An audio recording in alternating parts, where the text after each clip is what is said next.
Tere, mina olen Mardu Männimägi ja sa vaatad One Stage vestlust number 20. Juubelosa, 20. Oi jumal, seda on siin pikalt tehtud.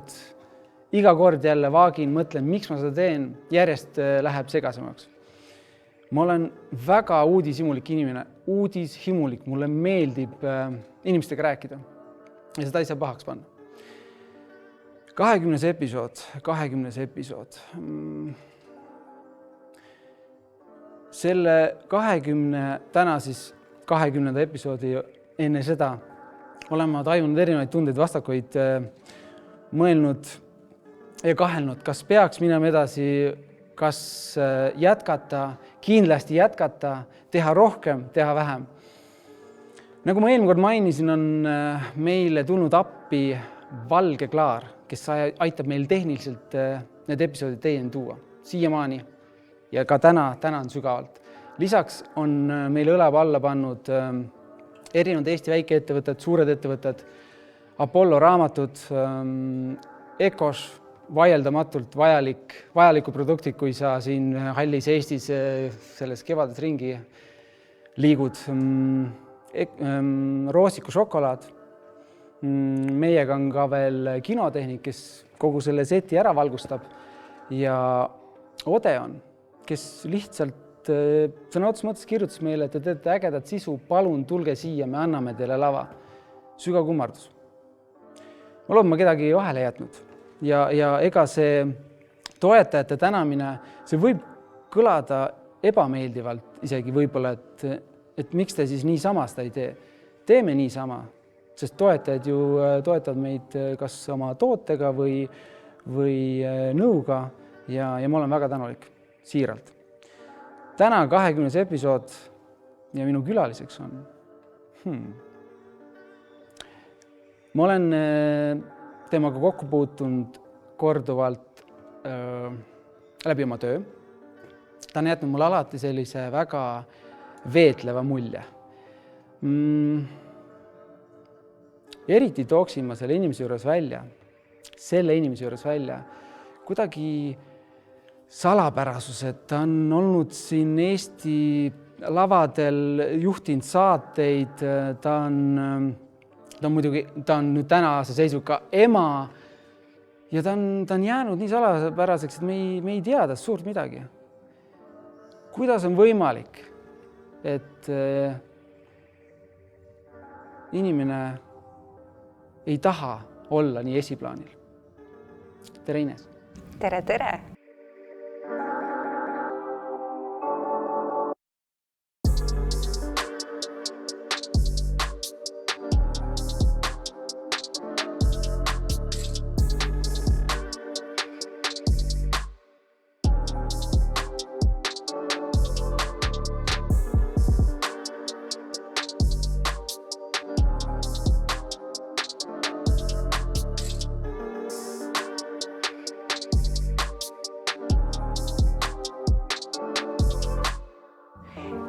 See oli vist üks huvitavamaid sissejuhatusi, mida ma olen kuulnud enda kohta.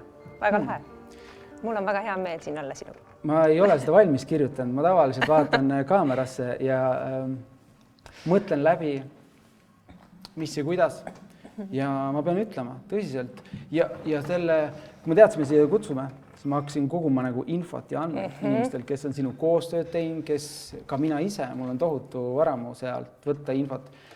Ja kõik ütlesid ühte sama asja, et kuidagi see, ma ei taha öelda või üldistada, aga tihti nii, et artistid ei taha nagu rongist maha jääda, siis nad on igal pool, igal esikaanel, siin, seal artikkel, mingi nupuke ja teevad ise võib-olla mingid väiksed rumalusi, et tähelepanu saada. Aga sinu puhul on see, et otsid ja ei leia midagi. Ei ole need tagant reasta seda püsti, et ma olen ka siin. Et kus selle kus see tuleb see tagasihoidlikkus? Ja see on tõesti huvitav, et sa oled sellist asja märganud, sest mulle endale tundub, et mind on õudselt palju olnud, sest ma olen tegelikult ju 22 aastat olnud põhimõtteliselt ju avalikus ees ja ikkagi väga, väga noorest east peale. Et et ma arvan, et see salapära võib-olla tundub, et ma olen kuidagi salapärane, sellepärast et ma arvan, et ma viimased selline 10 aastat võib-olla olen kuidagi rohkem eemal. Et ma kujutan ette, et kui ma analüüsin seda ise, et miks selline mulje võib jääda, siis ilmselt jah, et kui ma mõtlen umbes 10 aasta taha, siis ma tegin sellise võib-olla teadliku otsuse natukene, et ma hoian natukene sellist madalamalt joont, et ma ei ole igal pool, sest mulle lihtsalt tõesti tundus, et mind on juba liiga palju olnud igal pool. Et äkki ei peaks. Huvitav selle juures on see, et võib-olla ega ma ei sõnastanud meisterlikult seda ka, aga mida ma ka pidasin silmas on see, et ikkagi sa oled alati pildis olnud. Tele ja kõik see. Pigem ma olengi nagu selle suuna mingist hetkest võtnud, et ma hea meelega teen tööd, et töö pärast ma olen niikuinii olemas. Kindlasti, kui sa annad intervjuusid siin ja seal ja kõik pakkumised vastu võtad ja räägid kogu aeg oma elust ja kindlasti veel ka isiklikest asjadest, siis võib-olla siis oleks neid tööpakkumisi ja tegemisi veel rohkem. Aga sest et üldiselt ikkagi meedia toetab ja annab tööd juurde. Aga ma mingist hetkest tundsin jah, et ma tahan nagu sellist mõnusat tasakaalu. Et on tööd ja pigem ma olen pildis rohkem oma töö pärast ja loomulikult aeg-ajalt ikka hea meelega ka räägin. Olgem ausad, kui palju ilu on selles, kui sa ütled ei? Ja see ei ole üldse lihtne. Ja. Et mingil hetkel ma olen ikkagi hästi kasvatatud inimene, et üldiselt ma ikkagi lähen nagu kuidagi kaasa ja kui inimene pöördub mu poole ja palub midagi, et siis tegelikult mul on pigem ikka kaasa antud see, et muidugi ja viisakalt ikka lähen kaasa. Aga jah, seda peab õppima, et mõndadele asjadele ära ütlema ja ühel hetkel saab see selgeks muidugi. Ja siis peab võib-olla hakkama mõtlema, et äkki tegelikult peaks ikkagi rohkem jälle oskama öelda ja ütlema. Ja, ma natuke ise vabandan korra, et ma tunnen, kui ma jäin praegu seal peas oma küsimust või nii-öelda seda vestlusteemat mõtlema, siis mõtlesin tahtsin öelda, et see sõna on nagu kallis, et sa oledki määratlenud endale hinna, et sa igal pool ei ole. Et võib-olla Eestis on tihti see, et sa iga hinna eest ei taha nagu rongist maha jääda. Muidu artistina, sest sul on ju mingi hetk see ajaluup, kus sinu hitt on hitt. Võib-olla sa oled jätnud lihtsalt kuvandi, et sa ei ole nii, et igal pool ei jää. Ja see mulle väga meeldibki. Mulle tundub, et ma pigem hoian seda joont, et kui mul on mingi põnev projekt, kui ma tulen muusikaliselt millegi uuega välja, et siis ma loomulikult pean olema pildis, ma tahan olla pildis, sest ma tahan sellest asjast rääkida.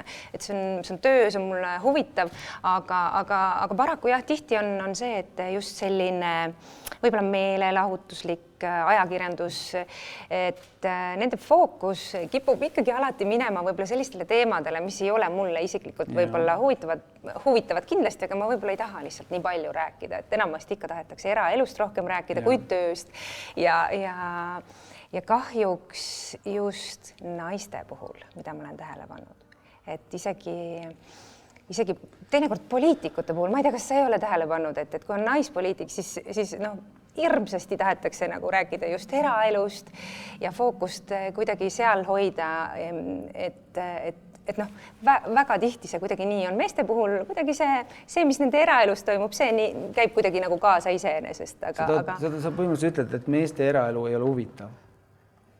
Et naised see on huvitav, aga kuidagi naiste puhul see fookus nagu kipub rohkem minema eraelule. Ma ei tea, miks see nii on. Ma olen ise seda lihtsalt tunnetanud. Et kuidagi, et see, kui ma räägin tööst või muusikast või sellest, kuidas ma midagi loon, siis võib-olla lõpuks... väga hea, aga... Ja, et artiklis on lõpuks võib-olla siuke ülipisike osa ainult sellele lõpuks määratud ja siis suurem enamus on ikka kuidagi sellistel nagu isiklikematel. Palju sa oled kogenud? Kas sellest see tekkis esile sellepärast, et said kuidagi kõrvetada? Et sa rääkisidki siiralt ajakirjanikule, tassi kohvi, kõik oli nii toreda, hoidis vahepeal kätsus, sa oled nii tubli ja siis järgmine kord vaatad seda artiklit, mõtled, vaatad nii ja naa, vaatad, see ei ole minust kirjutatud. ei, täpselt see nii on, ei sa vaatad, et see on küll minust kirjutatud, aga et ma rääkisin liiga palju, et ilmselgelt ma olen seda teinud. Et kui sa oled 18, siis sa nagu sa lihtsalt räägidki sellepärast, et sa oledki hästi kasvatatud ja sa vastad küsimustele, nii nagu on ja sa ei oska veel midagi varjata. Et ma olen selle kõik nagu läbi teinud ja ma olen päris piinlik on ikka mingisuguseid artikleid vaadata, et praegu tõesti, kui ma ei tea, aastast umbes, 2000 mingeid artikleid vaatan, mida enamasti õnneks enam ei ole, siis nagu väga sellist digimeediat ei eksisteerinud, et mõned artiklid on veel kuidagi ikkagi sinna nagu digisse üle toodud küll ja siis, kui ma olen sattunud kuidagimoodi neid lugema, siis on uskumatu, siis ma küll praeguses seisus ma vaatan, kas olen tõesti mina, kes siin nagu rääkis neid asju nii ausalt nagu ja nii otse, et jah, kahtlemata ma olen väga palju kinnisemaks läbi aastate muutunud seda asja salata. Nende artiklid, võib-olla see, kuidas nad sulle mõjuvad, lugeja võib-olla ei näe seda nii. Ei pruugi, jaa. Ei pruugi. Ja tegelikult lugejale, ma arvan, meeldivad sellised avatud ja ausad artiklid rohkem kui sellised, mida mina annan, kus ma juba, ma ei tea, igat sõna nagu mõtlen ja juba näen, nagu, et kui ma nüüd siin hakkan selle koha pealt ennast avama, et siis tuleb selline pealkiri, eks ole. Et tegelikult see ei ole üldse väga huvitav, ma arvan, selline intervjuu. Ja võib-olla sellepärast ma ei taha ka väga palju intervjuusi üldse anda. Mulle tundub, et ma niikuinii midagi ei räägi, et inimestel ei ole huvitav seda nagu lugeda, et mis ma lähen sinna, ma niikuinii üritan ennast tsenseerida kogu aeg, on ju, et see ei ole kuigi huvitav. Mulle meeldis tänase puhul veel see, et me oleme täiesti toimetamata ja kui me siin täna kohtusime, siis me hakkasime natuke juba helisema ja siis mõtlesin, stopp, ärme rohkem räägi. Et ma küsin su käest, et millest me ei rääkida, et sa nagu usaldad. Ja, sest väga oluline on niisugune esmamulje, me oleme tööalaselt kokku puutunud ja sa oled hästi selline rahulik, sa oled näha, et sa oled sümpaatne ja hea inimene. See on sulle nagu kuidagi otsa ette kirjutatud, aga muidugi ma väga varajases nooruses olen ikka nagu inimestes eksinud ka, aga praegu ma arvan, et ma ei eksi. Ma võtan seda, või mitte võtan, see ongi kompliment, kõik kuulsid. Jaa, võib-olla mind ennast ei huvitagi see selline kollane, see on kole. Ma olen teinud 15 aastat televisioonil tööd, aga ma telekat väga vähe vaatan, et kogemata on jäänud kusagil tööle, siis mind ka juba häirib see kõik.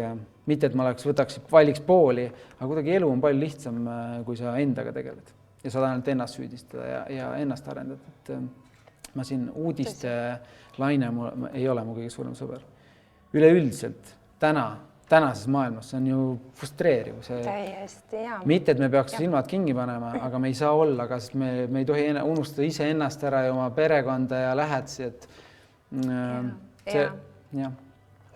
Ma olen ise ka täheldanud, et sellised, me oleme olnud nüüd juba 2 aastat sellises nagu kriisi olukorras, et üks kriis nüüd järgneb teisele ja ma olen täpselt samamoodi. Mingitel hetkedel ma tunnen, et hästi sõltuvuses sellest uudistevoost ja see mõjub nii halvasti, et sa peadki ennast nagu analüüsima ja korraks kõrvalt vaatama ja lihtsalt tegema endaga kokkulepet nii järgmised nädal aega või 2 nädalat või kuu aega ma nagu jõuga lihtsalt ei tarbi nii palju uudiseid, sest et see pikas perspektiivis mõjub päris nagu halvasti, jah. Sest et me saame niikuinii selle info kätte lõpuks, et ei ole vaja nii palju. Kõige hullem on tänapäeval see, et on ära kadunud selline ajaleht ja televisioon ka hääbub, sest miks peaks jumala eest üldse kell 7 vaatama uudiseid, kui sa umbes 20 sekundi jooksul saad telefonist ära vaadata, mis on nagu populaarne praegu ja mis toimub ja kes mida ütles ja kes sai tabamuse. Seega, eks paljud inimesed vaatavad terve päev seda telefoni ja kell 7 on veel teleka, siis mõtledki, et sa saad sellise topeltdoosi, et sa teed ise enda laiget. Täiesti. Ma tegelikult ei tahtnud täna sellest üldse rääkida, aga see on meie ümber ja see igal juhul eksisteerib. Ma korra hüppan lapsepõlves. Sul on vend? Ja õde ka. Poolõde? Poolõde. Aga vend on sul väga musikaalne? Täiesti multiinstrumentalist ja mega andekas inimene. Uskumatu. Kui te olite lapsed lastetoas, kes siis oli see põhimuusik? Kui te mängisite oma vahel? Kas te mängisite ka bändi? ja mängisime. Ivo saagis mingisugusest vineeriplaadist endale kitarri välja ja aga mina olin ikkagi alati see laulja. Ja. Ivo oli ikkagi see, kes nagu siis seda kidravärki tinistas. Kes ei tea, siis Inese vend on Evert and the Two Dragons. Ja, selle bändi bassimees. Ivo mängis ka minu bändis aastaid, ütleme mingisugune 6-7 aastat. Väga musikaalne perekond. Minu isa on see, kes on hästi musikaalne ja kui me olime väikesed, siis oli täiesti tavapärane, et me veetsime oma sellist vaba aega näiteks muusikaviktoriine pidades, kuna mu isal oli väga suur vinüülikogu. Ma ei tea, Whitney Houstonid ja täiesti nagu lääne muusika, mis tegelikult oli ju, ma olen ju vene aja laps.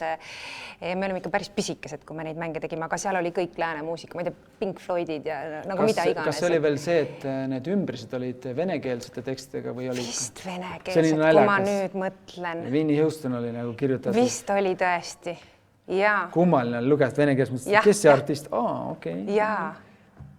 Aga me kuulasime ribadeks ja tegime siis muusikaviktoriine ja et see muusika oli hästi põimunud meie ellu. Isa mul mängis kitarri, isaga koos ma laulsin ka palju. Et just kui ma pisem olin, et selles mõttes muusika on hästi selgelt ja tugevalt juba pisikesest peale põimunud küll meie eludesse. Mulle täiega meeldib see, et kui ma kutsun siia külalisi, siis ma hakkan natuke nagu nii-öelda uurimata kohta ja siis sa avastad täiesti uusi tahke, kuigi me oleme võib-olla läbi erinevate saadete külje kõrval teame teineteist, aga siis sa vaatad, sa näed, et see on ilmselge, et see inimene saab lauljaks, sest vaata, kus ta pärineb või millega ta on tegelenud nooruses. Kas teil vennaga oli väike selline nagu sõda ka, kes nagu kaugemale ja kõrgemale? See on päris hea küsimus.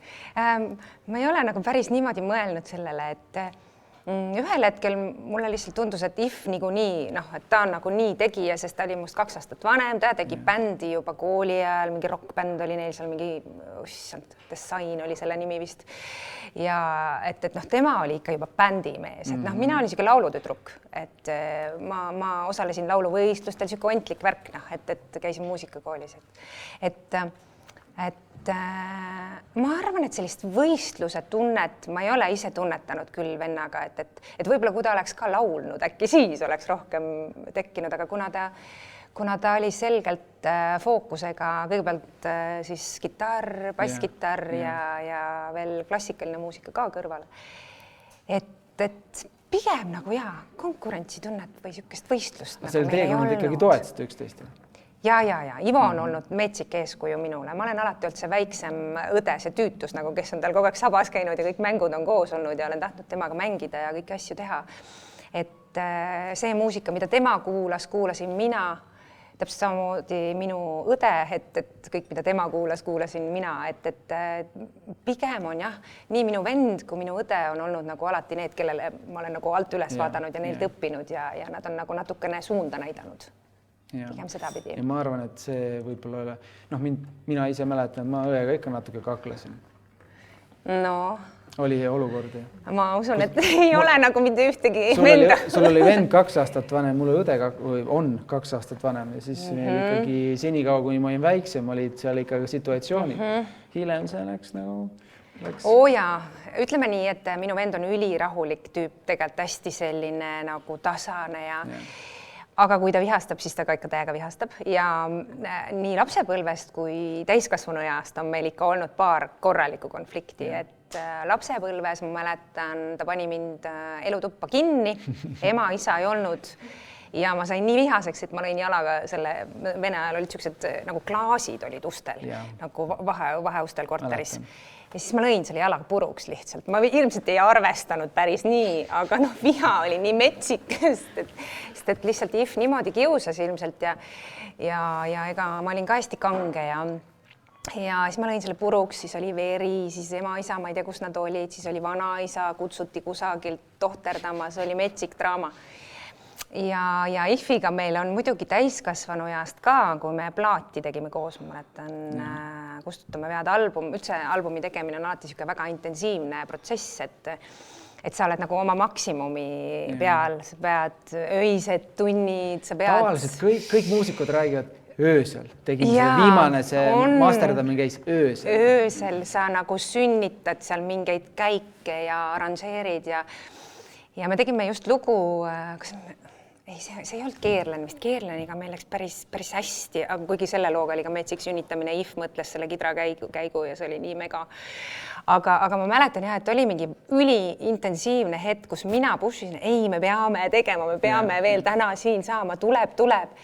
Aga ma mäletan, et ja Ivol oli see, et ta ei suutnud enam lihtsalt ja ma ilmselt niimoodi käisin pinda, et ta lihtsalt lahkus stuudiost ilma ühtegi sõna ütlemata, uks paukus ja ta läks ja ma jäin niimoodi, et okei, kas ma ütlesin midagi, ma ei saanudki ise aru, et ma olin nagu selles mõttes, ma ei öelnud otseselt midagi nagu väga halba, aga ilmselgelt ma olin nii intensiivselt võib-olla ikkagi nõudnud, et veel, aga ta rohkem ei suutnud ja siis ta lahkus. Ja näen, see on ainult ilu, see, kui õed ja vennad kaklevad, see on, kui õde ja vend omavahel ei kisu, siis midagi on valesti. Et see on ikkagi elu on, sul on vaja need väiksed kismad treenida kodusiseselt, et ära.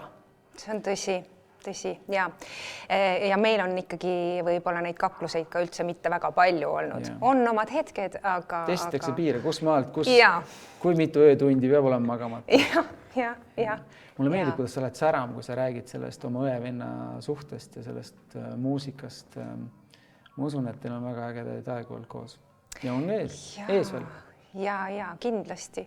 Ja ma arvan, et üldse ikkagi pere ja see, kust me tuleme, kogu meie lapsepõlv mõjutab meid ikka väga metsikult läbi elu. Et see on ikkagi selgelt üks kõige tugevamaid asju. Loomulikult, kui me nii-öelda kõik pesast välja lendame ja oma elu hakkame kogema, et siis tuleb see uus mõõde ja me õpime hoopis uusi asju, eks, aga ma pean väga oluliseks seda, et mul tegelikult on olnud väga ilus ja üldjoontes ikkagi väga õnnelik lapsepõlv.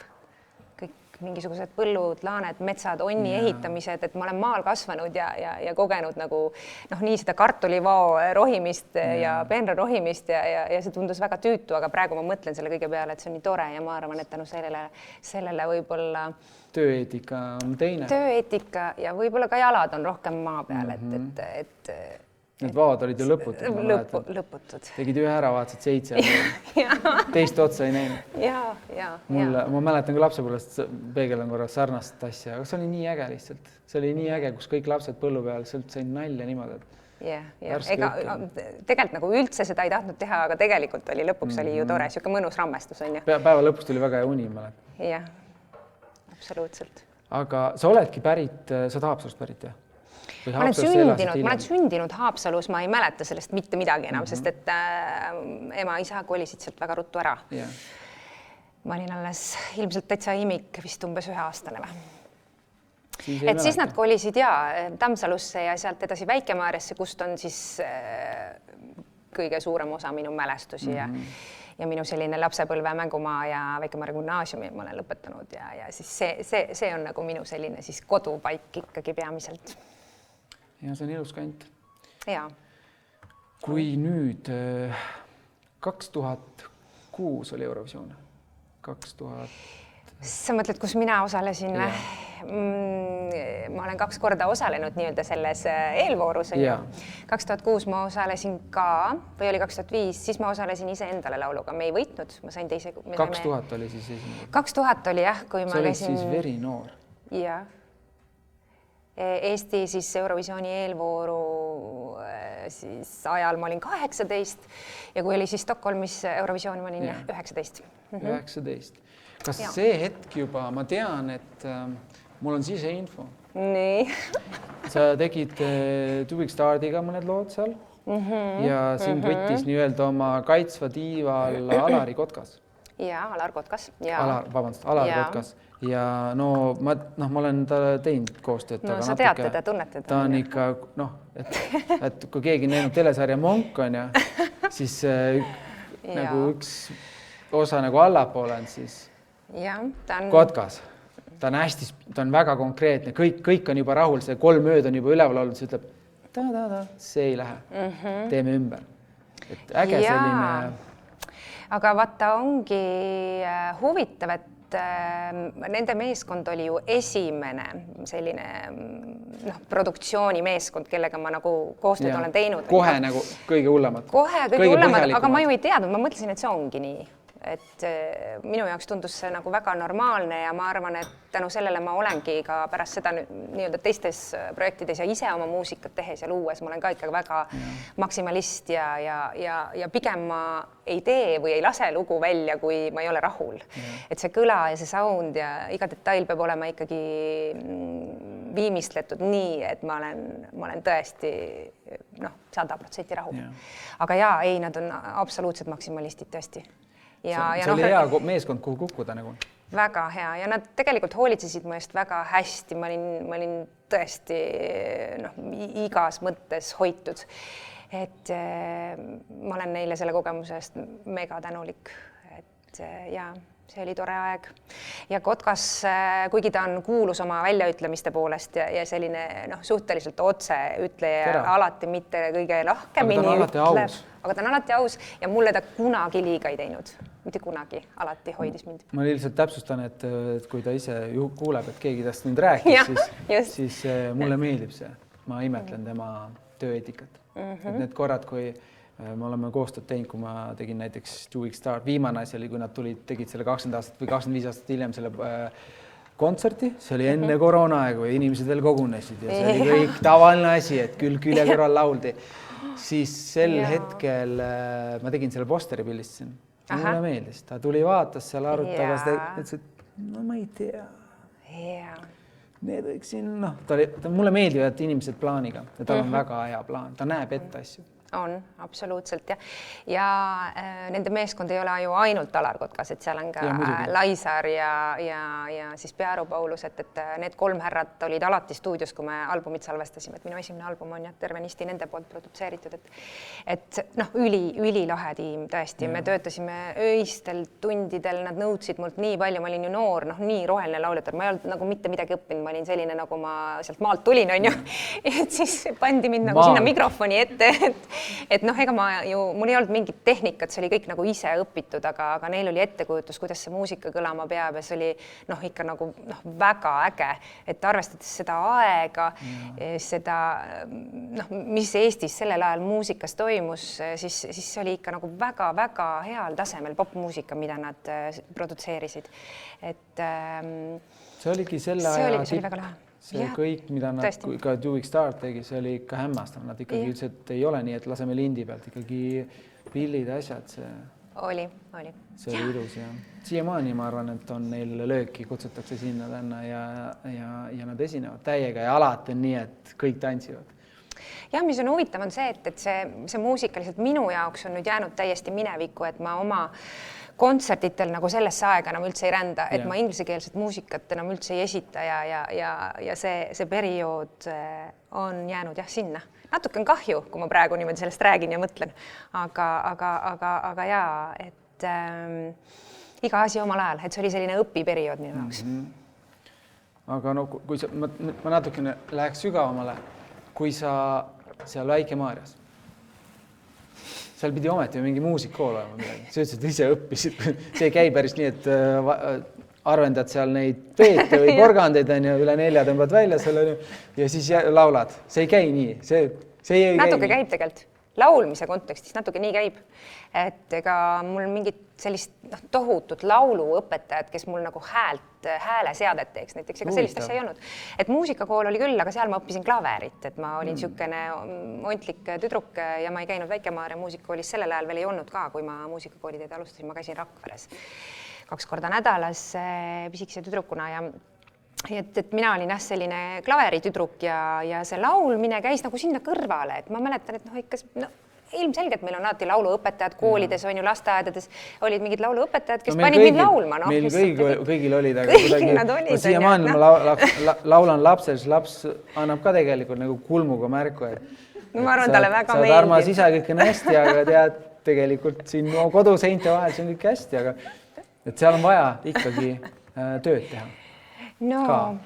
ei no muidugi on ja ennekõike on ise vaja tööd teha, et kui sa oled selline noorukene ja sul on asja vastu huvi, siis noh, kõige suurem motivaator ongi see sisemine põlemine, sa lihtsalt nii tahad seda teha, et mina mäletan lihtsalt tunde sellist röökimist keldrikorrusel, kui ema-isa veel kodus ei olnud, kui nad veel tööl olid, et siis ma elasin ennast välja, et mul oli see koolist tulles nagu see mingi 1,5 tundi umbes, et kus ma siis panin maki käima, oma lemmiklaulud, ja siis lihtsalt laulsin kaasa. Lihtsalt laulad, sest sa tahad nii väga laulda, eks. Ja see on see, mis loomulikult sind arendab.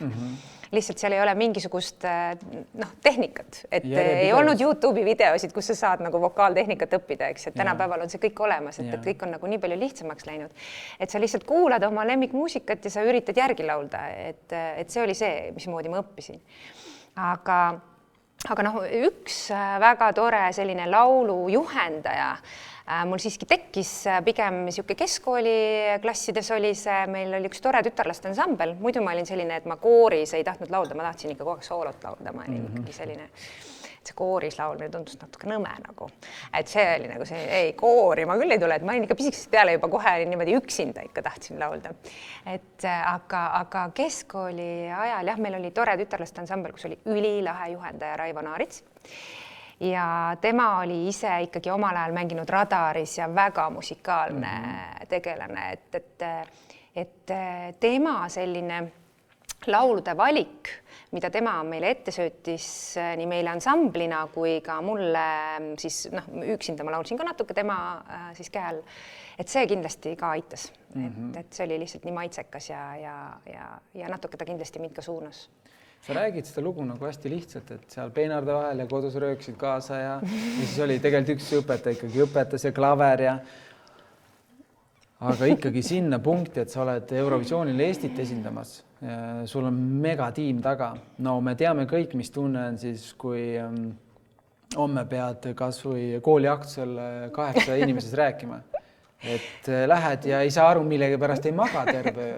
Kui lihtsalt selle pingega see tegelikult ongi, kui ma mõtlen selle aja peale ja isegi sellele Eurovisiooni või Eesti eelvooru võidule just, et siis ega see oli minu jaoks ka kosmos. Ega ma ei saanud ise ka aru, mis toimub. Mõtlesin, mida paganad, ma tõesti ei uskunud, et me võidame, et ma olin ikkagi nii maakas, et kuigi ma olin juba natukene... Väga huvitav kuuld seda.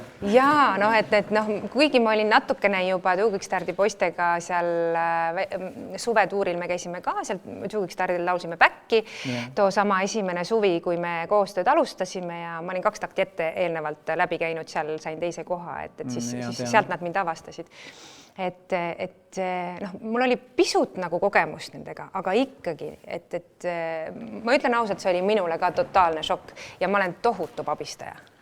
Ma olen õudne pabistaja, sellel ajal oli see täiesti kontrollimatu pabin.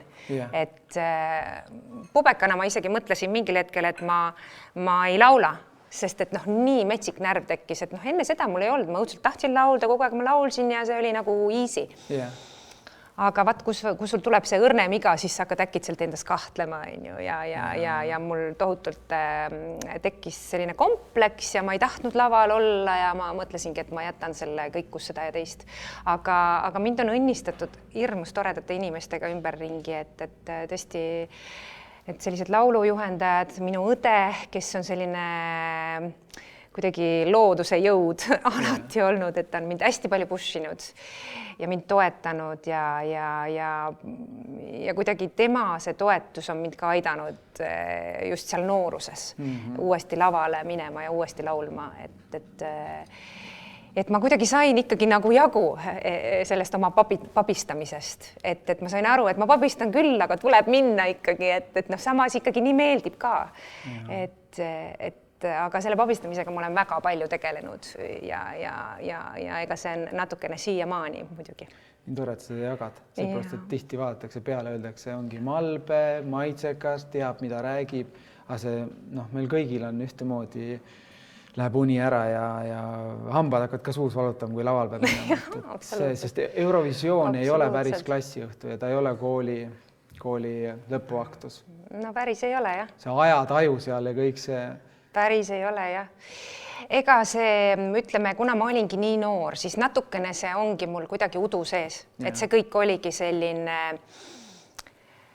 natuke ebareaalne. Et ma ei olnud ilmselgelt valmis, et kui see oleks juhtunud võib-olla mõne aasta pärast, ma oleks saanud kontserte anda, oleks võib-olla albumi juba välja andnud ja siis läinud, et see, ma arvan, et siis ma oleks palju rohkem kuidagi teadlikumalt ja küpsemalt seda asja võtnud. Tead, ma ei ole sinuga nõus, sest vaata, paljud inimesed, kaasa arvatud mina, lükkasin mingeid otsuseid kogu aeg edasi ja hiljem on neid veel raskem teha, ega siis see hirm ei lähe väiksemaks. Jaa, et sa lihtsalt oled visatud sinna, sa lähed, on ju pea ees ja samas sa õpid nii metsikult palju, et see on õige point tegelikult. Ma olen sama mõelnud, et võib-olla ei oleks enam sellist võimalustki tulnud, on ju. Ja omamoodi toredasti mõjuvad alati sellised kuidagi siirad ja noh, mina olin sõna otseses mõttes roheline, on ju, et see võibki mõjuda kuidagi armsalt teine. No see julgus, kuidas sa nii-öelda härjal sarvest haarasid. Kui siin toll istus Harimati Mustonen, ta jagas ka sellist väga lugu, et väga lihtne nii öelda, et kui näiteks endised sportlased ütlevad, et tal oli see valik, kas ta läheb profiks või ei lähe, ja siis ütleb, et mul oli põlv haige või et ma ei saanud jätkata. Selle asemel öelda, et mul tegelikult ei ole julgus, ma tahaks nüüd hakata iga öö rahulikult magama, ma ei taha enne turniire olla nagu endast väljas.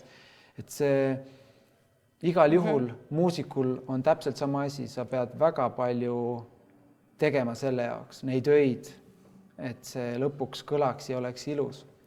Sest nagu sa enne ütlesid, et tegite hitti terve öö, sätite seal ja keegi kuulab raadios, ütleb, ma ei tea, oli nagu lugu, oli ja muusika ja refrään oli ja see on vist mingi hitt. Et tihti ei osata hinnata seda. Jaa, et aga see ongi see, mis on ka erinev, ma mõtlen praegu, kui sa lugu produtseerid ja teed, et mina tunnetan küll, et suur erinevus on selles, kas sa teed enda lugu või sa oled osaline kellegi teise laulus. Ma olen kogenud mõlemat. Et ma olen olnud see meeskonnaliige, kes peab olema lihtsalt laulja. Kindlasti et näiteks ka Jukikstardi tiimi puhul nad olid väga nõudlikud ja ma tegin seda, mida nad tahtsid ja ma õppisin väga palju neilt. Aga hoopis teine asi on, kus sa teed enda muusikat, et ma olen mingi umbes, las ma mõtlen, mingi 3 plaadi jagu või 4 plaadi jagu ka ise muusikat kirjutanud. Ja see on ikka hoopis midagi muud, et siis sa tõesti lähed sellesse asja oma hinge ja nende magamata öödega ja kõigega läheb sisse. 15 magamata ööd.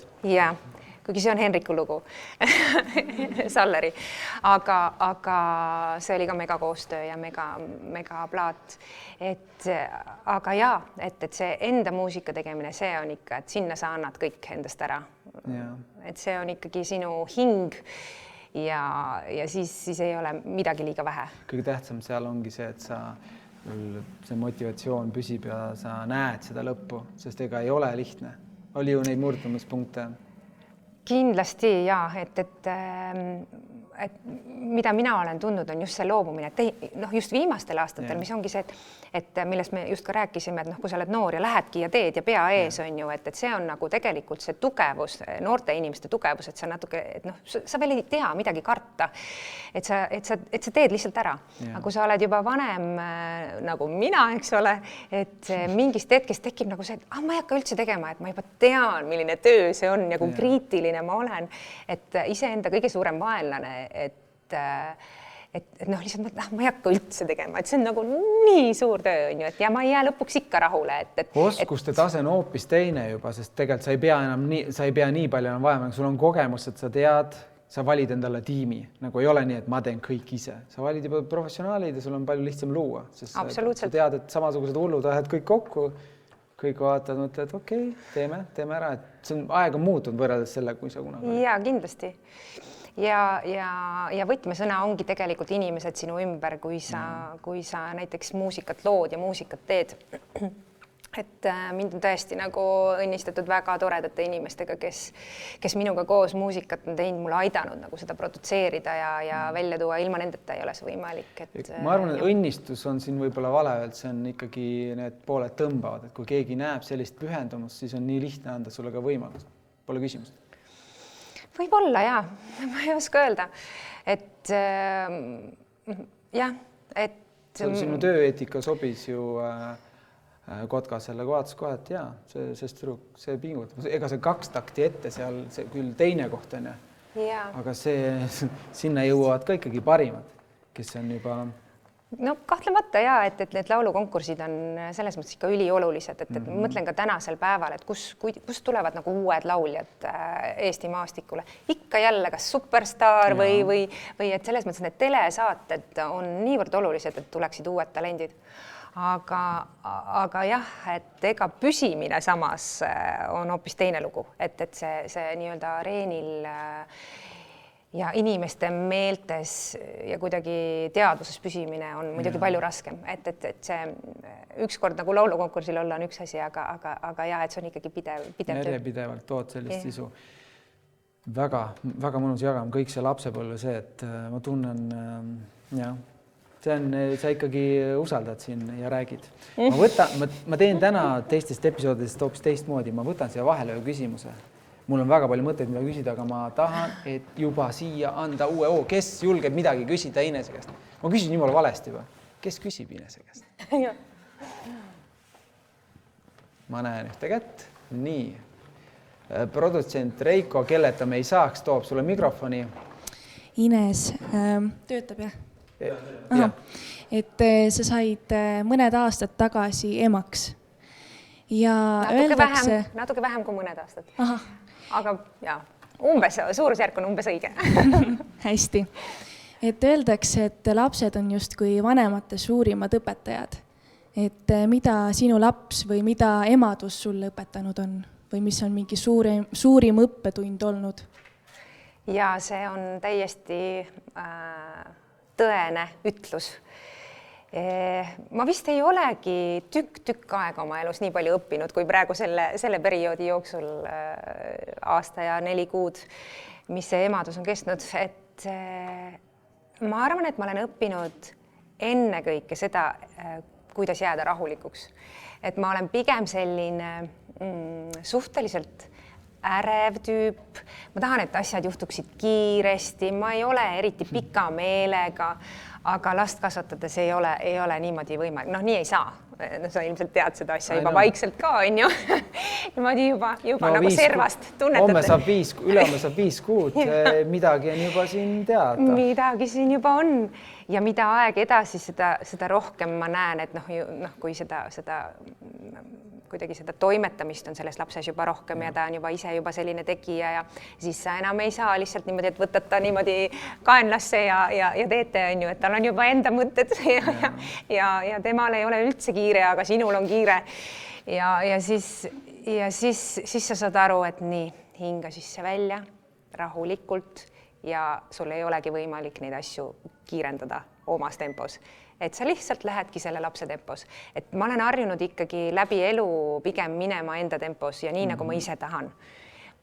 Et pigem kuulama nagu enda seda sellist sisehäält ja sisetunnet, aga praegu ma kuulan ainult seda pisikest väikest poissi tõesti. Et see on see selline see pikk meel, mis on selle aja jooksul võib-olla tekkinud ja mida ma õpin.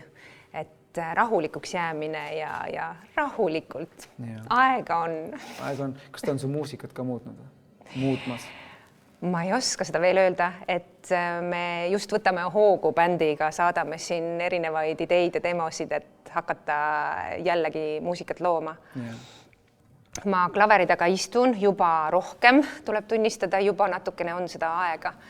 Et ma ei oska veel ise hinnata, kas see on teistmoodi see, mida ma olen loonud seal klaveri taga, aga ma millegi pärast kipun arvama, et mingi mõju sellel kindlasti on.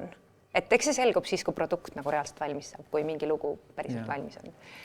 Aitäh sulle väga hea küsimus. Aitäh. Mis selle vanemluse juures, nagu sa tõid ka välja uus tempo, ma resoneerun nagu 100%, et enne kui ma siia tulin umbes 35 minutit enne seda ma olin veel kodus. Ma tegin oma elukaaslasele, kallistin teda oma last ja siis ütlesin, et aitäh, et te nagu lihtsalt iga päev õpetate mind, et ma ikkagi siin ajaliselt jään korra hiljaks ja lähen varem ära ja sa lihtsalt püüdsin teda enne magama panna ja mässasin seal. Niimoodi olin nagu panda seal samas voodis ja ei jää. Ja siis elukaaslane tuli, tegi 4 pai ja magas. Mul on veel nii palju õppida. Täiesti. Ja iga päev õpid ja siis see kõik kogu aeg veel muutub ka, et mingil hetkel saad nagu mingisuguse rütmi nagu sisse, vaatad, ahaa, mingi asi toimib, on ju.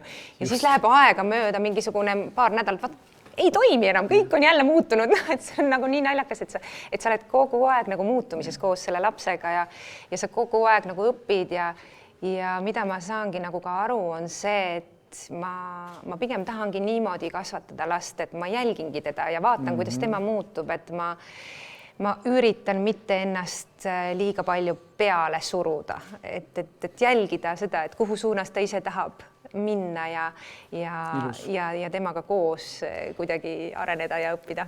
Lapsevanema tarkusetera kuulajatele ja vaatajatele. Ega ei tea, kõlab juba ilusasti, on ju. Ja väga oluline, kui sulle tekib üks hetk tunne, et sa oled avastanud mingi rutiini tema magamises või söömisharjumustes, siis tuleta endale meelde, et sa eksid. Täpselt nii. Siis seda rutiini ei ole. Tuleb uus päev. Sa oled veel selles perioodis ja teil on veel need ajad ja me oleme juba ikkagi natuke rutiinis, nii et natuke juba läheb lihtsamaks. Aga ei, küll te hakkama saate. Selle ilu ongi see äge kaos, see hall ala, et sa tead, et on hommik ja on õhtu ja seal vahel juhtub asju. Ilusaid, kõik asjad on nii ilusad. On. Kas ma tean ise, et kui ma sain isaks, me sama õhtu helistasin oma emale kohe, ütlesin, et mul polnud õrna aimugi, et mis emotsioonid ja kõik, sa tuled see ilma, elad siin, teed oma asju, sul on huvid, mingid tahad olla laulja, tahad teist, mingi püüdleb millegi poole ja siis saad vanemaks, saad aru, et näed seda kõike, seda kandmisperioodi, seda lõpufaasi, lapse võtad vastu, tunnen midagi, mida sa ei saa kellelgi teisel seletada. Tead, ma tundsin nii, ta ütleb, ahah, siuke tunne. Ja siis mäletan, ma helistasin kohe ema, ütlesin, okei, ma olen väga tänulik. Et see oli täiesti müstika. Kuidas naisena see on hoopis teine, see on ju mis hormoonid, kõik see möölik, ta on osa sinust. Jaa, see on täitsa metsik. Ma olen ka aru saanud, et ma sellist armastuse tunnet ei ole mitte kunagi tundnud, nagu ma praegu tunnen. Et see on ikkagi ja nii palju suurem ja nii palju kõike hõlmavam ja võimsam tunne, kui näiteks mehe ja naise vahel alles saab olla. Et see on lihtsalt nii tingimusteta ja nii võimas. Et see on, ma olen täpselt samamoodi väga-väga tänulik ja ma kuni enda lapse saabumiseni ma tõesti ei osanud hinnata seda, mida emad teevad või ma armastan oma ema väga, aga kuidagi see tundub, et mis seal ikka, mingi lapsed siin, lapsed seal, söödad ära ja lähevad ja teevad. Nad saavad ju hakkama. Jah, kõik on ju.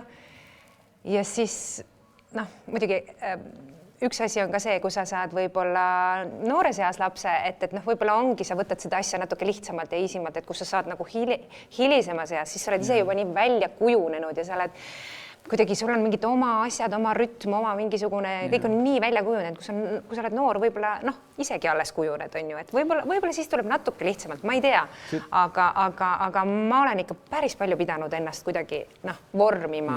Ma olen 100% sinuga nõus ja minu meelest on ilus selle nii-öelda hilisem varem, see on igal ühel oma aeg. Just see, et lapsevanemana hiljem oled sa ikkagi siinä uus isiksus, et noorena sa saad emaks, isaks, siis sa oled oma vanemate koopia ja võib-olla nende sõnade järgi kasvatad teda nagu sa ennem ütlesid, et sa jälgid teda, mis on väga ilus. Ma ei taha, et minu laps oleks minu koopia, see oleks kohutav. Ta peab olema ikkagi midagi muud. Teine Mardo, milleks on ju? Mis sa teed seda? Vaata, mis sa oma küsimuse, kuhu selle kõik viisid. Võtame järgmise küsimuse. Saalist. Ja, väga hea. Reiko, näed, siin on üks käsi püsti. Kiidan julgust. Ines, minu küsimus on selline, et kuidas sa oled inspireerinud ennast laulusõnu kirjutama?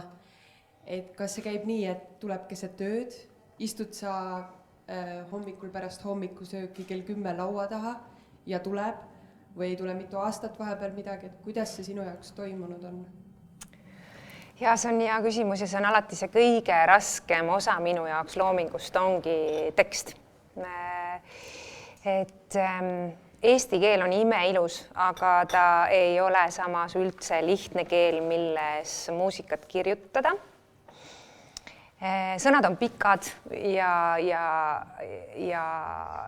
kuidagi ikkagi oma ema keeles kirjutades, siis kuidagi tekib ka see tunne, et noh, ei taha nagu väga banaalselt ka kirjutada ja nagu väga kuidagi niimoodi lihtsakoeliselt ja siis nagu otsid ja ei, see on minu jaoks hästi selline tõsine töö on teksti kirjutamine. Mul on juhuseid, kus ma olen tekstiga väga lihtsasti maha saanud, et on vahest nagu kuidagi vedanud ka, et näiteks iseendale lugu on kuidagi hästi orgaaniliselt sündinud ja väga kergesti sündinud tekstiga lugu. Aga enamasti on see minu jaoks tõesti ikkagi töö ja ma kuidagi, ma isegi ei oota inspiratsiooni, mis puudutab teksti kirjutamist, et enamasti mul on lugu originaalis või noh, algselt sünnib inglise keeles ja siis ma võtan endale selle aja, kus ma hakkan siis seda eestikeelset teksti kirjutama. Esialgu inglise keeles? Ja, et kõik kuidagi muusika, mis ma klaveri taga esialgu loon, on inglise keeles, kas või mingid suvalised sõnad, kus ei olegi mingisugust tohutut mõtet, mis kõlavad hästi, et sa saad nagu selle meloodia ja mis minu arvates on nagu laulu juures lõpuks võib-olla ikkagi kõige olulisem on meloodia. Et siis ma panen oma meloodia harmoonia paika ja siis hakkab nagu töö tekstiga. Ja see on ikka see on päevi, vahest nädalaid, teinekord ma parandan ennast veel kuude vältel, et kuni siis nagu see laulusalvestusprotsess nagu käib, siis ma viimse hetkeni veel parandan. Et kui stuudios veel laulame, siis on ka juhtunud, et seal mõtleme veel poistega ja poisid kuulavad umbes, et kui mina lauluboksis laulan, et kuule, et äkki siin võiks olla midagi muud, et see kuidagi nagu ei kõla, et see on veel nii viimse hetkeni käib see töö ja viimistlemine. See on meeskonnatöö. Jaa, absoluutselt. Et meloodia ja harmoonia on minu jaoks selline mõnus voolamine ja mõnus töö, aga tekst on raske. Tekst on raske. Kas sa teed, korra põrgatan, hüppan see küsimuste sisse, et ma tean, et paljud artistid on öelnud, et käivad oma vihikuga ringi ja kogevad kusagil mingi reisides, kuulad mingit luuletust, tutvuvad kellega, põimivad kokku ja see loomise hetk, siis võib-olla ka mitu kuud ja siis sa võtadki need tükid kokku ja kuidagi laod ka. Kas sinu lood on sinu elukogemus?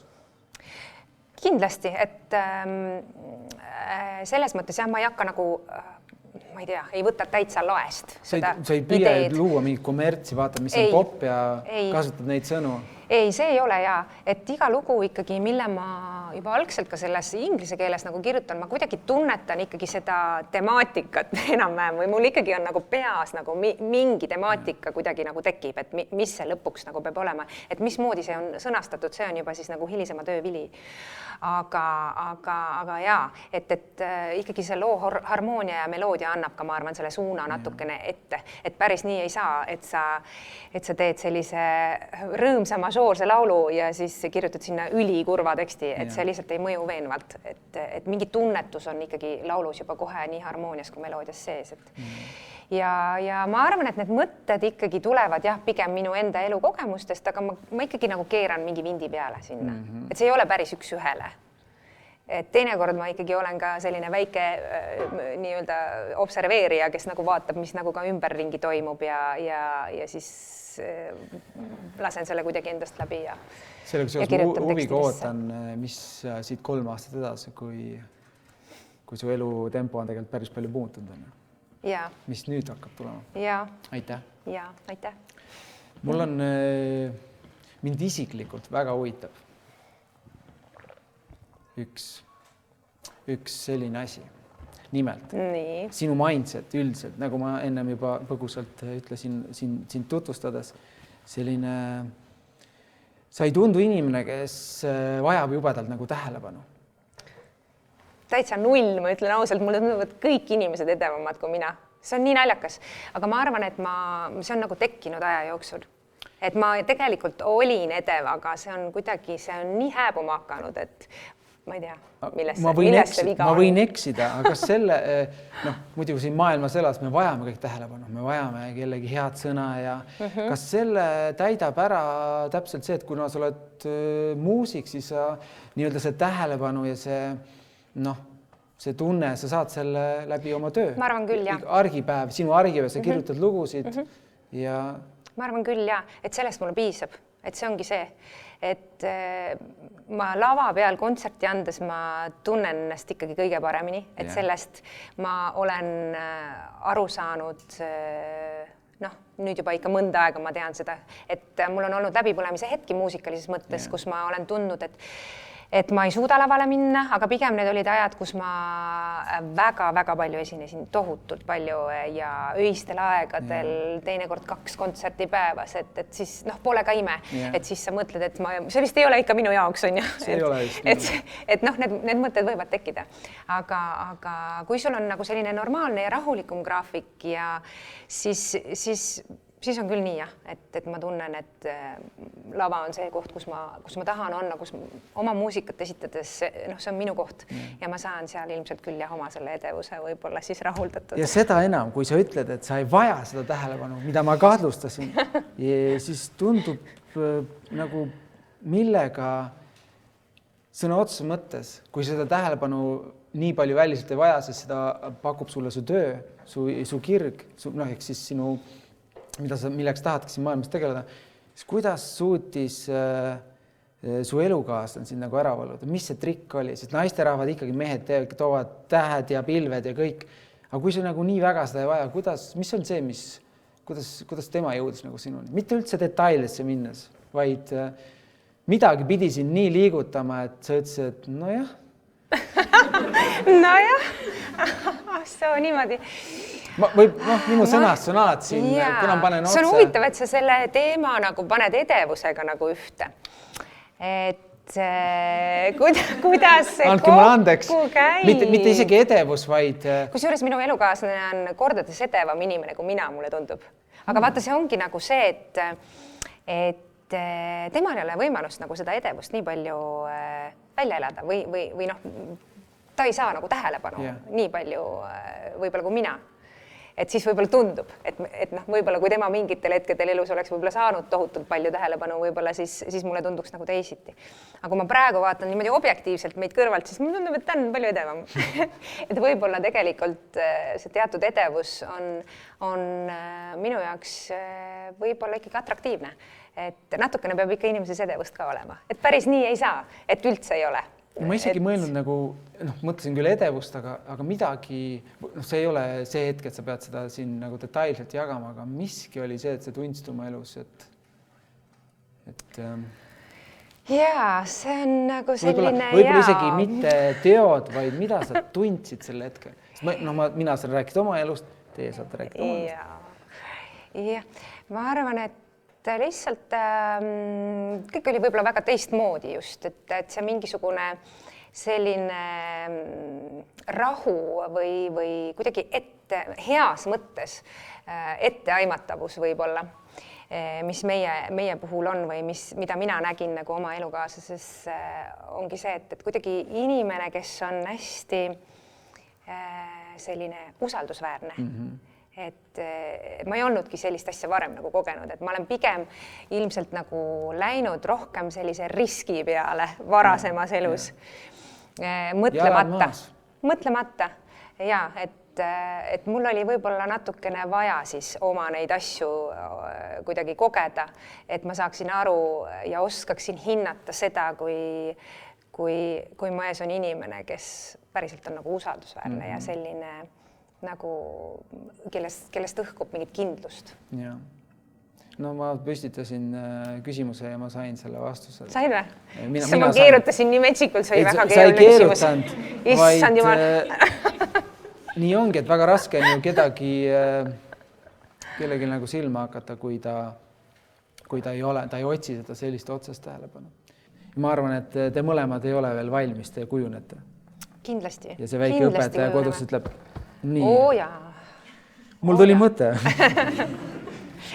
Ja praegu ma näengi seda, see on nii huvitav, kuidas selline pisikene laps, kes ei ole ka selline kõige rahulikum laps, vaid ikkagi väga elav tegelane, siis kuidas ta võib tuua kõige halvemad iseloomuomadused sinus välja, nagu see on nii uskumatu, see on nii lahe ja see toob nii minus kui minu elukaaslases vahepeal me vaatame, et me ei tunne teineteist ära, nagu mis toimub, tuju on nii halb, kulm on nii kortsus, on ju, et see on nii huvitav, kuidas me peame mõlemad nagu aeg-ajalt teineteist sellest sellisest, noh, sa lähedki nagu, noh, väsid nagu lihtsalt ära, see magamatus natukene ja kõik see tekitab nagu mingeid selliseid veidraid tundmuseid, et me peame nagu teineteist toetama ja aeg-ajalt niimoodi näpistama, et nii, praegu sa oled lihtsalt väsinud. Et tegelikult on jube tore kõik, et see on lahe ja. See teebki perekonnast perekonna, see on see klass ülespoole, kui sa saadki aru, et nüüd alles elu hakkab. Ja, nii see on, jah. Ma võtan siia vahele järgmise küsimuse saalist. Ja, palun, oota üks hetk. Tuleb sinu juurde kohe mikrofon. Ma jälle magasin. Ja. Ole nii kena, tuleb. Tule ette, tule läbi. Natukene täna tegelikult puudutud ka seda teemat, aga mul tekkis selline küsimus, et kui võib-olla Eesti rahva jaoks oled niisugune tagasihoidlik ja malbe, et kuidas sa ise ennast iseloomustaksid, kas sa võtad need omaks või sa näed ennast hoopiski teistmoodi, et paari lause või 5 sõna, kuidas sul endal tuleb, et huvitav oleks kuulda? Jaa, ma arvan, et mingis mõttes ma võib-olla olen tagasihoidlik ja malbe, aga ma siiski tänasel päeval ma arvan, et ma väga tagasihoidlik ikkagi enam ei ole, võib-olla kunagi olin, aga ma pigem olen selline tüpaaž, kellel on erinevaid külgi ja erinevad inimesed võivad minust tuua välja ka väga erinevaid külgi, et ma teinekord mõtlen, kuigi ma ei ole üldse väga nagu selline tähtkujude usku, siis mulle meeldib mõelda, et kuna ma olen kaksikute tähtkujus, siis ma teinekord tõesti tunnen, et mul on lihtsalt nii palju erinevaid selliseid külgi, et ma teinekord ei saa ise ka aru, et mis ma parasjagu olen, et selline segadus on peas, et noh, küll tänasel päeval vähem kui kunagi võib-olla aastate taga, et tegelikult on minus ka päris palju rock'n'rolli, see on võib-olla varjatud, aga see on minu sees, muidu ma rockmuusikat ilmselt ka ei teeks.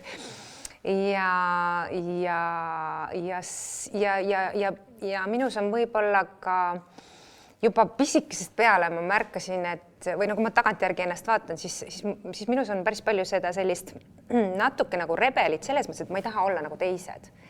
Et väikse tüdrukuna ma vaatasin ka bussijaamas muusikakooli minnes. Ma oli tihti, et ootad lihtsalt, vaatad inimesi, eks see on jube hea tegevus üldse kuskil oodates või midagi. Vanasti olnud seda vaata. Ja ei olnud, siis vaatasid inimesi, on ju. Kõik vaatasid üksteist. Ja siis ma alati vaatasin ja mõtlesin, aga miks nad kõik kannavad neid ühesuguseid musti pükse ja mõtlesin, et miks kõik tahavad ühesugused olla. No sellel ajal lihtsalt ei olnudki midagi, on ju, et noh, kõik oligi nii vähe, et sa panid selga seda, mis sa panid, on ju. Aga see selline võib-olla mindset natukene on läbivalt mul elus, mis on natuke tüütu. Et sa kogu aeg nagu mõtled, et noh, et sa tahad natuke olla nagu teistmoodi või et ma ei taha olla nagu teised. Et tegelikult on see päris väsitav. Noh, ole lihtsalt selline, nagu sa oled, ära mõtle sellele, et nagu ära, et noh, mis mõte see üldse on, ju, mida sa sellest nagu võidad, aga see selline erinemise soov on võib-olla ka mingil määral mind defineeriv. Et jah.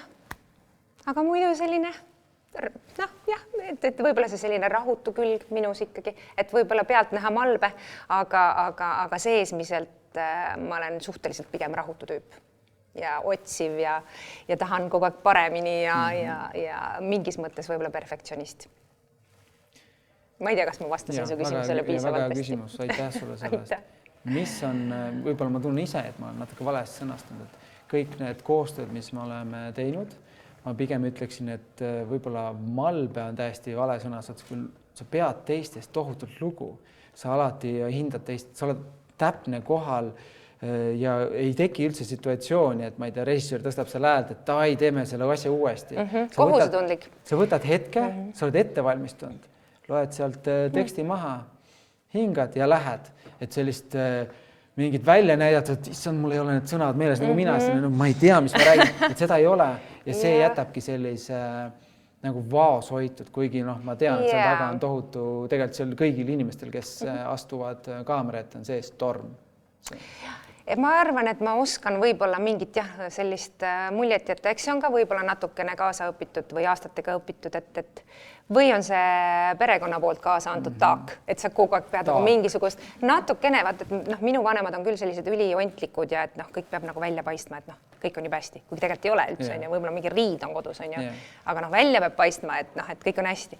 Et ma võib-olla natukene kannan seda ka endas nagu edasi, et ma ei taha, et teised nagu näevad seda, et mul on mingisugused jamad, et ma pigem ikkagi alati selle jätan nagu endale, et kõik, mis mind parasjagu võib-olla nagu vaevab või mis mureks on, et ma üritan vähemalt professionaalsel tasandil alati nagu hakkama saada ja kõik mured nagu selja taha jätta ja ära teha ja olla sõbralik ja Kas sa täna siin olles tunned ka või siia tulles, ma tean, et kui ma jätsin sulle paar helisõnumit ja kui me rääkisime, siis olid ka nii tore, et sa kutsud ja kas sa tunned ka midagi, mingit väikest kõdi või on täiesti kohe tundsin, tead, mille pärast, muidu ma ei oleks tundnud, muidu ma sellised podcasti vestlused, ma mõningaid olen teinud, see on selline tore aja viitmine ja mõtete vahetamine, aga kuna meil on publik, siis mul natuke tuli küll.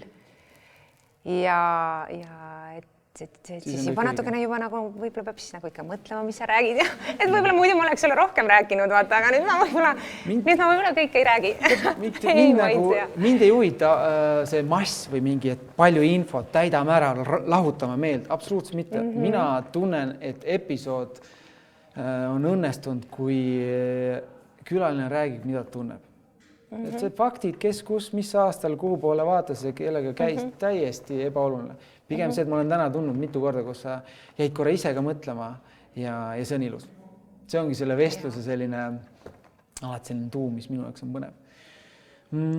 Ma pean ise ka seda tegelikult väga oluliseks, et vestluse või, kuigi tänane on ikkagi vestlus, see ei ole, ma tunnen, et see ei ole intervjuu, aga et mingeid selliseid teemasid oleks, mis on mulle ka uudsed, sest et nii palju on neid intervjuusid ju olnud ja ega teemad ikka kipuvad kuidagi korduma, aga minu jaoks ka täna on nagu selliseid natuke teistmoodi. Kui me räägime samast asjast, aga panna sinna natuke juurde, kuidas sa tundsid sel hetkel, kui sa olid selles hetkes ja tegid, millest see küsimus koosnes, siis on kohe, ma joonistan ise juba selle oma peas välja. Seega mulle väga meeldib, kuhu poole see täna on liikunud.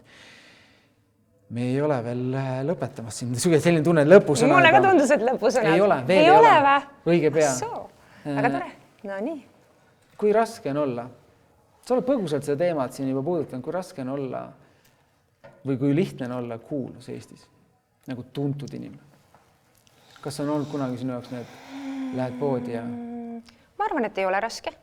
Et piisab ju, kui me vaatame, mis mujal maailmas toimub tuntud inimestega, kuidas neid jälitatakse või et siis Eestis ikka kohe kindlasti ei ole raske.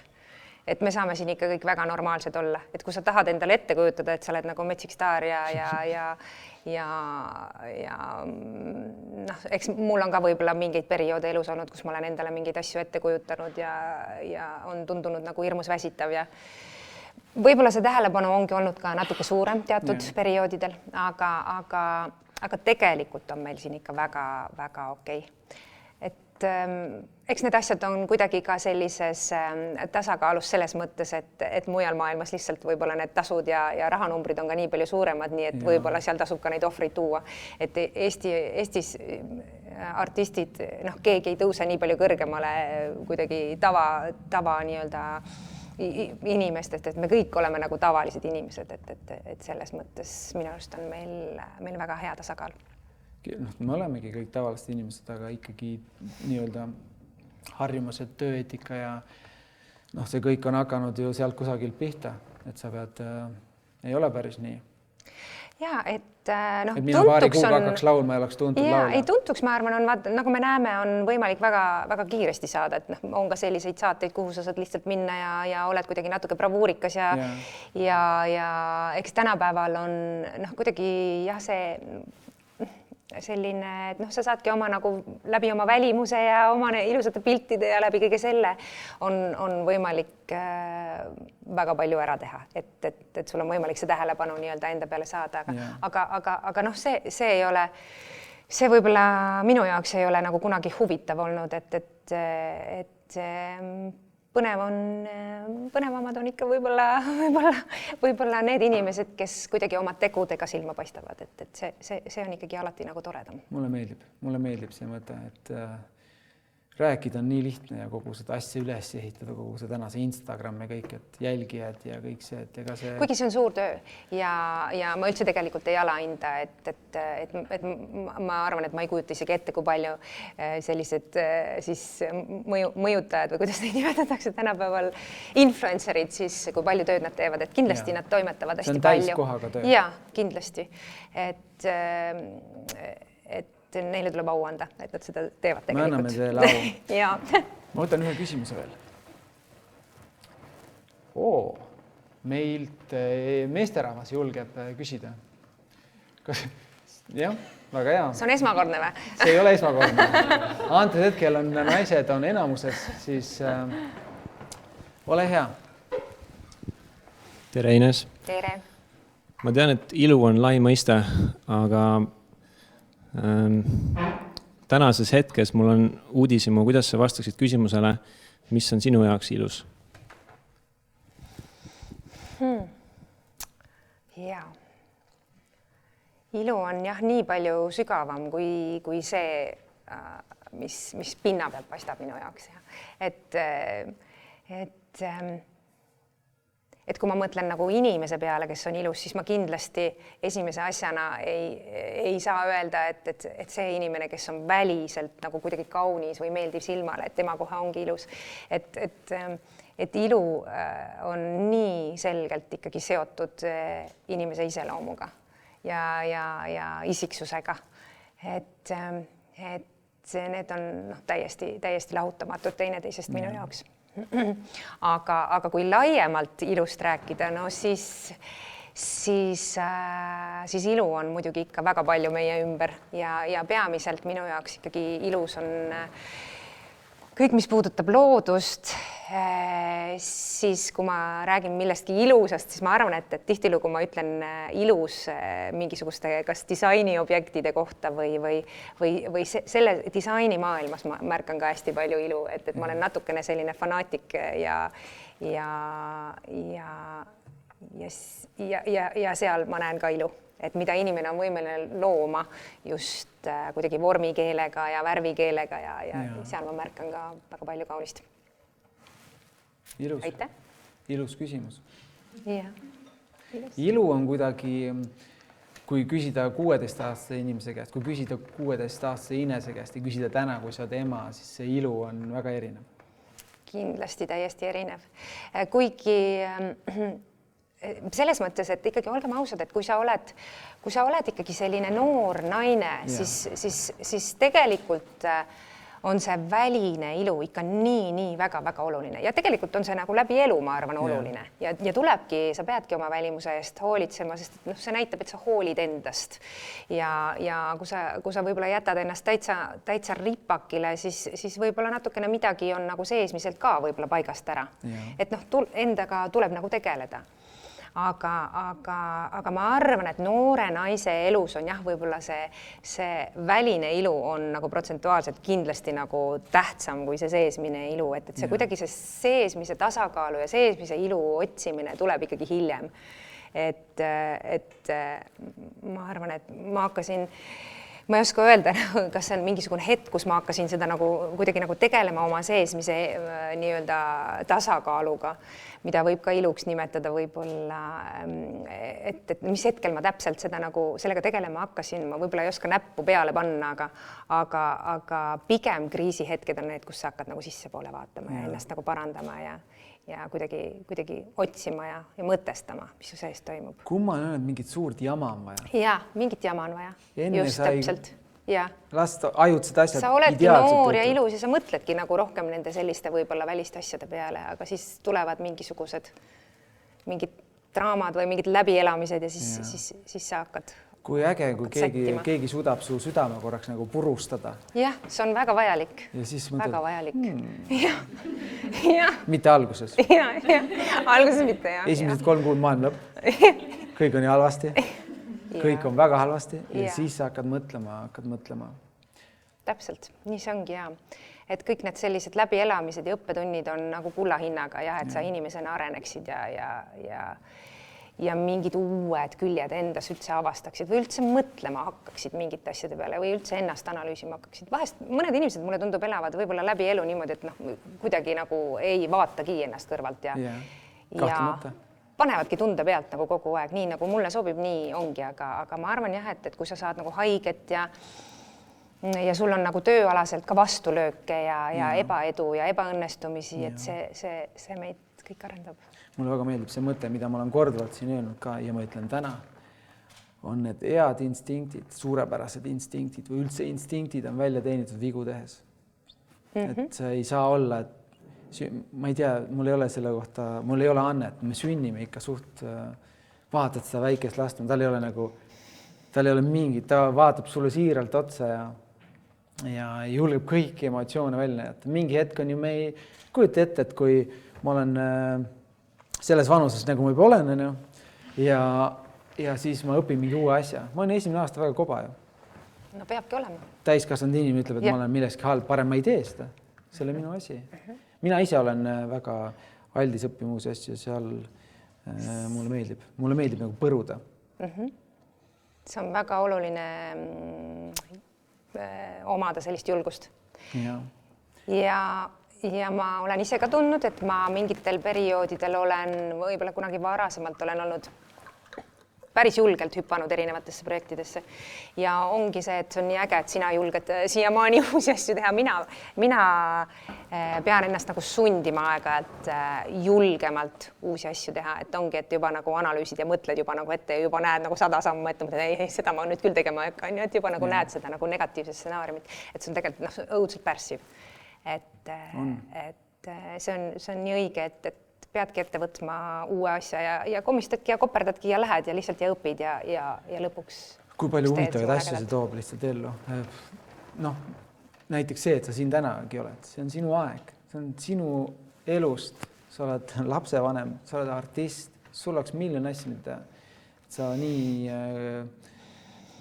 aupaklikult kohe ütlesid, ja muidugi tulen. Ja meelega tulen. Mul on vaja ka tulla natukene oma rutiinist välja, et ega siin tuleb nagu ja tegelikult see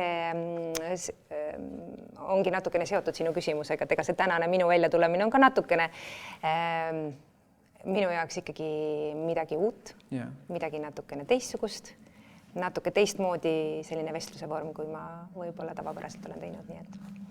Igatahes ma olen mega tänulik. Ma võtakski paari sõna kokku, ma kirjutasin siia mõned küsimused. Nädal aega põhimõtteliselt Inesega veetnud, vaadata internetti, küsinud tuttavad, keel meil ühised tuttavad ja kõik on siin erakordselt heade sõnadega, siis mõtlesin, aga ma ei teagi, et kas ma ei tea tegelikult, sest me pole niimoodi sügavalt rääkinud, et kas ja kuidas avaneb ja see ongi see ilu. Kogu see salvestamine ja kogu see vestluse ilu ongi, et me ei tea, mis juhtub. Me ei tea, võib-olla sa ütled jah, ei, jaa. Ja naljakas, see on jälle juhtunud. Ma kirjutan see 7 küsimust üles ja nendest 6 räägid sa sisuliselt juba ise. Tood välja selle tingimust, et armastuse, räägid oma hirmudest, räägid sellest, et sa ei ole nagu tegelikult nagu tahad alati eristuda ja mul need asjad siin kirjas, ma ei pidanud neid küsima. Me arvame, et me oleme kõik juba erilised. Me olemegi, aga tegelikult kui me omavahel hakkame rääkima, siis meil on üsna sarnased. Väga. Mõned julgevad rohkem sellest rääkida ja teha asju, teised kaaluvad ja seda ei saa pahaks panna, et mõni kaalub ja super on, nagu sa ütlesid, su ümber on inimesed, kes lihtsalt nagu lehter lükkasid. See, et kui sa tundsid, et Eurovisioon, lava, palju inimesi otse ja siis ei, sa saad hakkama. On väga oluline, et sa mitte ei vali, vaid kuidagi oskad õiges seltskonnas olla ja saad aru, kui sul liiga tehakse, et sa astud sealt välja. Kui ütled, ma ei ole nõus sellega, et sa kehtestad ennast.